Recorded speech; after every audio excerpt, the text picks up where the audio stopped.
Hello adventurers, it's your man Zero here, your favorite hero. Guys, I'm here with another video for Black Beacon. Hopefully you guys are doing well out there. Hopefully you're enjoying the game. In this one, we're going to be going over ancient marks, exactly how to unlock the ability to add ancient marks to characters, as well as what they look like, where you can get them, how you can level them up, and how you can change their sub-attribute. Let's hop in and first go to our character select screen, and I'm going to go over to a character that does not have it currently unlocked. For me personally, that's Lai Chi. If I go development and click on ancient mark, you can see here that it identifies that it unlocks at level 2. So once you break through to level 2, which will be the second star here, then you'll be able to access the ancient mark system. Now, once you're actually in the ancient mark system and you've unlocked somebody past the point of 2, you have the ability to level them quite dramatically. So you can see here, my Florence, her power level is 7,753, which is phenomenal, while another character that's very similar has a much lower power level. And the differences between them are two things. There's a higher amount of skill leveling up on Florence, as well as she has better marks. And I'll show you exactly now what that mark system looks like, what it looks like for my Florence here. So we can click on Ancient Mark. You can see I've filled up my board.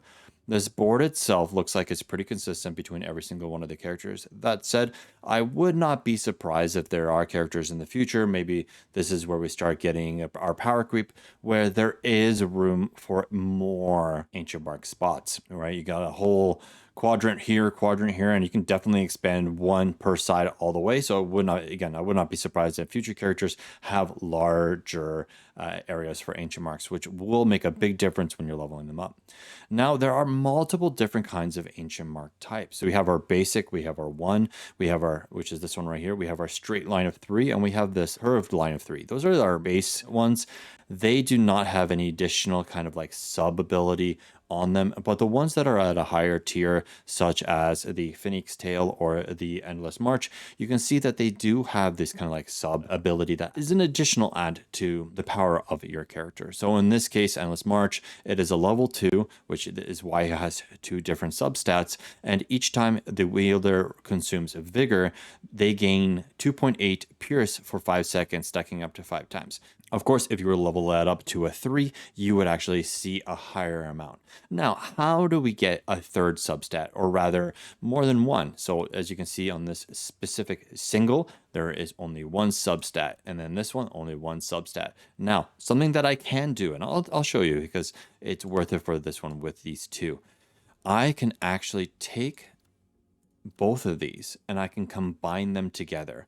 So I have my first one with crit rate 1.6, and I have my secondary one with fire damage boost of 1.1.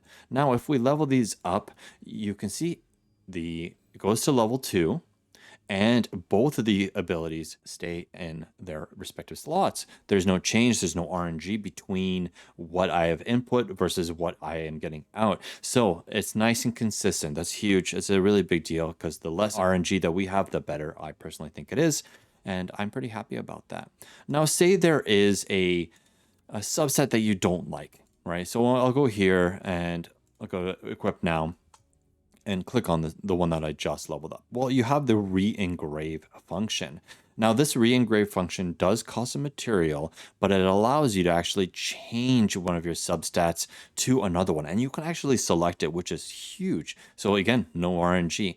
That said, though, these little materials that you have to collect through events, through the shops, through the daily check-ins, through the battle pass, they are actually quite rare. But that is how you change your subset, and I'm not going to do it now, but it at least gives you an example as to how you can change something like a defensive substat, and you want to change it to an attack substat, or you want on your Endless March, you want to change this fire damage boost to pierce. Well, this is how you can do it. Now, when you're actually putting out your ancient marks, you can see that their orientation is kind of specific. This one you can see is actually upside down.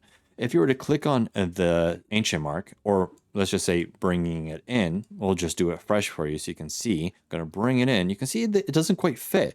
Well, you can place it just temporarily. So as long as there's some yellows, right? And then you actually click it once to actually change its orientation. So as you can imagine, it's going to make a big difference in terms of what you actually have in your layout.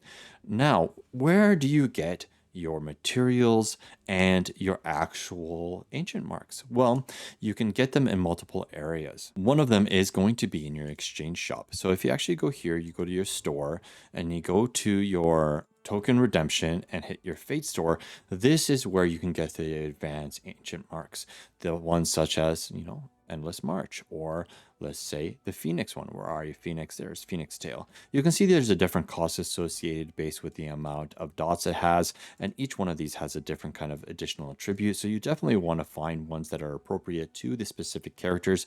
And if you don't know which ones to go for, well, it's actually nice, because if you're in your ancient mark area, you can actually hit so I'll go equip now, and you can hit ancient mark recommended, which does give you kind of a little bit of guidance as to where or what pieces you want and what substats are the most beneficial for that character. So it is quite nice that they do provide us that kind of visibility, so that way we're not playing guessing games. Now let's go back to actually seeing how we can actually get the currency that we need for the actual ancient mark. So let's go back to token redemption here, fate store, and you can see here in the top right corner we have the seal of fates. So currently I only have 15 seal of fates, which leaves me with not being able to buy anything in the shop, anything at all. And the way you actually get these is you get them from the Tomb of Fate, which is basically an endless dungeon, very similar to what we had with Hawkeye Star Rail. That's something that was in there with the Delusionary Dungeon. I think it's something like that, where you go in, you go through three different, in this one specifically, three different sections, multiple battles within each section, and you select different attribute gains, bonuses, all that stuff. Which battles you want to go to, you want to go quests, you want to go trade, all the things. We'll go over that in the future in a little bit more detail.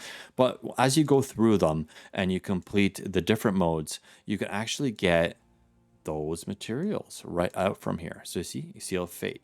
Overall, from just doing the initial intro, so you have to complete the story intro in order to get to the explore section.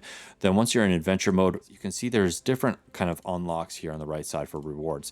This is per time, so you can get 0 to 1 rewards of this type, of this one, or of this one when you actually complete the whole section. But you do get this currency every single time as well. So you get 150 materials every single time you clear one of these dungeons. So that's pretty good. You could just go to the very first one and just clear it a whole bunch of times and actually just get that currency and go and actually pick up the mark that you want from the shop, because there is not a limit to the ones you can buy there. It's an infinite shop. Suffice to say, that's how you actually get your markings. That's how you level them up and place them into your character. It makes a big difference. And hopefully you did like this video. Please do like, sub, and subscribe, and I'll catch you guys on the next one. Take care, adventurers. Be well.